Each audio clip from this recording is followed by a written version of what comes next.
Recientemente en las noticias del país han surgido inquietudes en cuanto a la posibilidad de un terremoto que afectaría principalmente a la población de Santiago. Si se cumple de nuevo con el periodo de retorno que se ha verificado históricamente y con un poco de suerte todavía pudieran quedarnos de 14 a 24 años para prepararnos. Para hacerlo debemos comenzar por entender básicamente en qué consiste un sismo. Los sismos son simplemente temblores del suelo producidos por una brusca liberación de energía en la zona superficial del interior de la Tierra. Esta súbita liberación de energía se propaga en forma de ondas sísmicas, provocando una serie de movimientos vibratorios en el terreno. El volumen de roca que se fractura se denomina fuente sísmica. Por simplificación, la ubicación de la fuente se asimila a un punto denominado hipocentro o foco, y al punto de la superficie situado justamente encima del foco se denomina epicentro. Los suelos, cuando no son de forma natural, que sean las rocas resistentes, se comportan de una manera ante los eventos sísmicos que son perjudiciales a la estructura.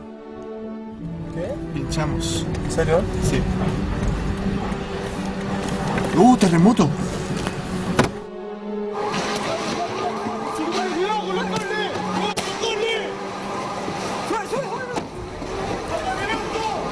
¡Salgamos del auto!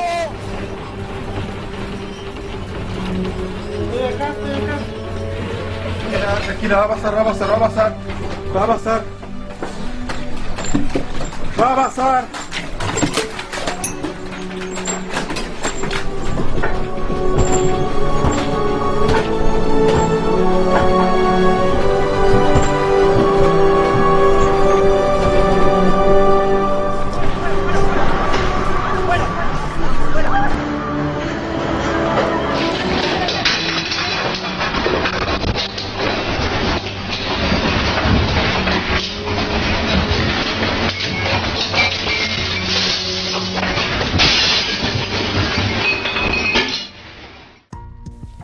Vivir una situación tan dramática como un sismo de alta magnitud es una experiencia difícil de olvidar.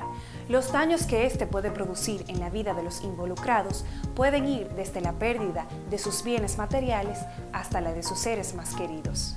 Bien, en el año 2003, en septiembre, me parece, si mal no recuerdo, fue el 22 de septiembre, ya al filo de la medianoche, recuerdo que yo estaba durmiendo. Yo estaba durmiendo y mi esposa me despierta alterada, y cuando me despierta inmediatamente me doy cuenta qué sucede. Ahí siento el movimiento violento, un movimiento muy violento de la cama. En el año 2003, un sismo de 6.5 en la escala de Richter sacude a la República Dominicana.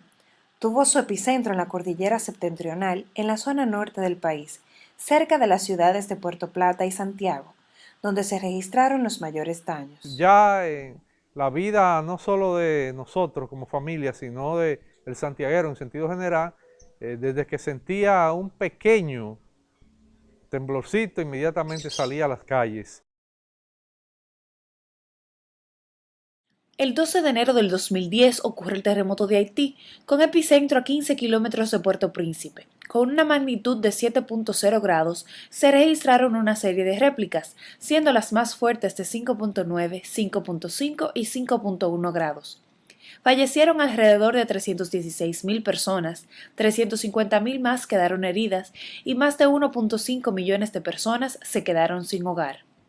Se considera una de las catástrofes humanitarias más graves de la historia. Bueno, a raíz de que sucedió la tragedia en Haití, me llamó la atención el poder colaborar con algo, y ya que no podía hacerlo de manera económica, con un gran aporte, pues decidí que lo mejor era aportar de mí. Cuando yo me di cuenta de la amplitud de esa tragedia que ocurrió en Haití, yo me puse a llamar a los demás amigos míos con quienes siempre organizamos visitas, y de ahí mismo nos pusimos a reunir y decidimos irnos para allá para brindar ayuda en la medida que nosotros pudiéramos. La principal función era ayudar con los heridos, curándolos,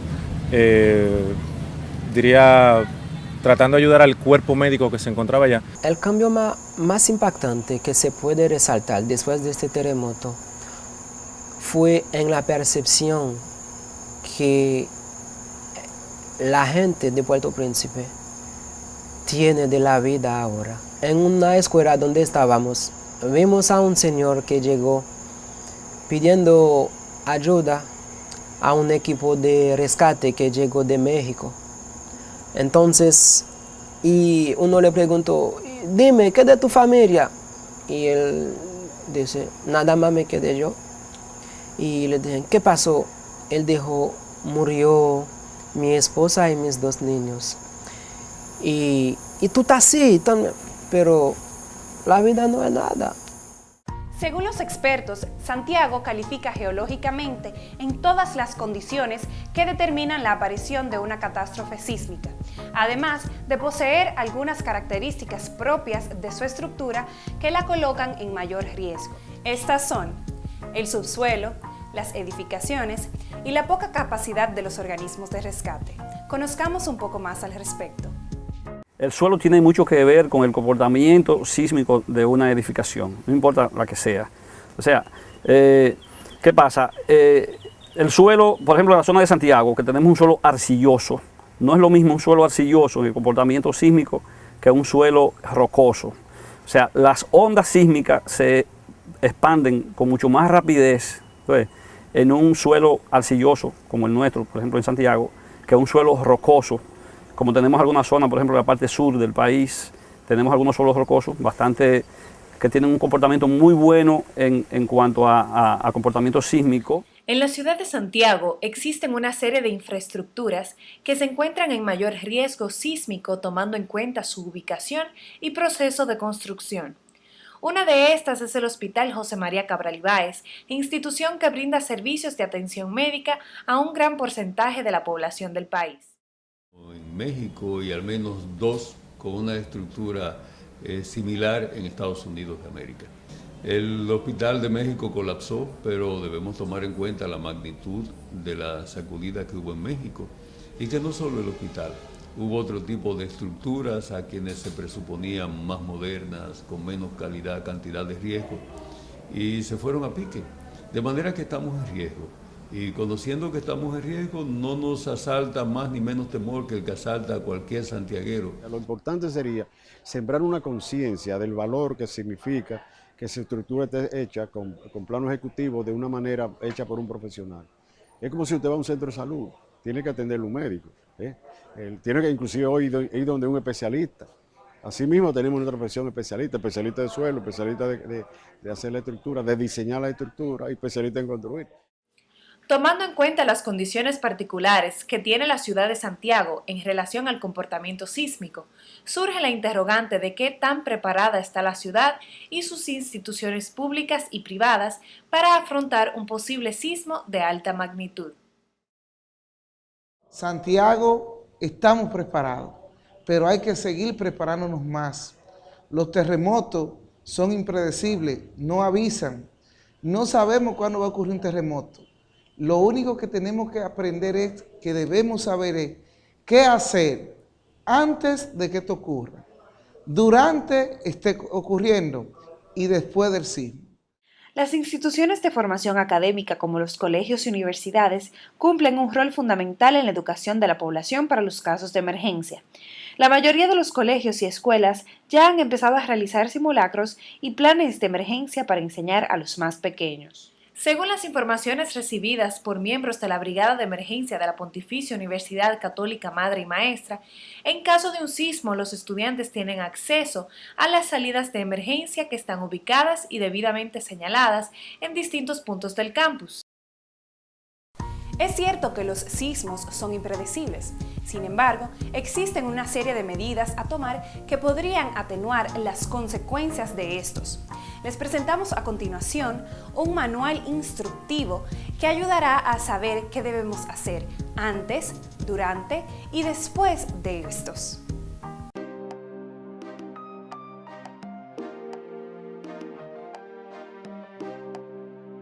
Antes de un sismo. Pídele a un experto que revise las fallas que podría tener tu hogar o tu lugar de trabajo para que en caso de que se necesite se hagan las correcciones del lugar. Asegura a la pared, los estantes, muebles altos o cualquier objeto que se pueda caer.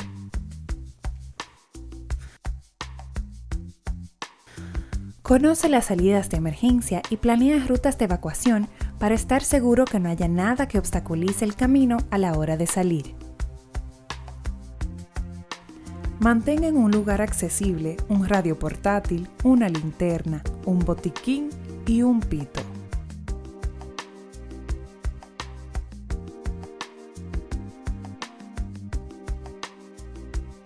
Durante un sismo. Deje de hacer lo que estaba haciendo y quédese quieto hasta que pase el temblor.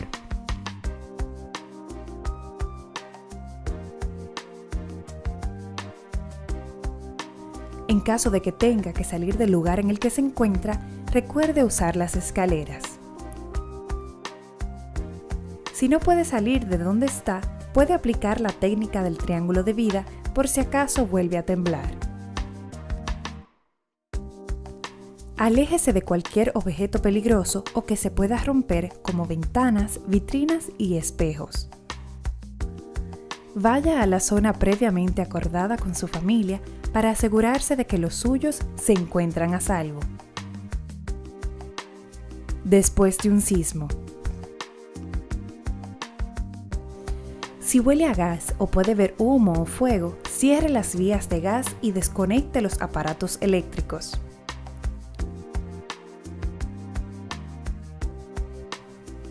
Manténgase informado a través de los medios de comunicación.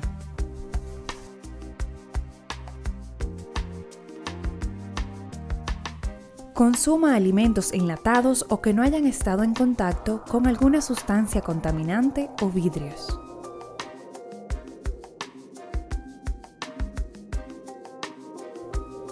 Manténgase pendiente de las réplicas, las cuales pueden causar mayor daño a las edificaciones.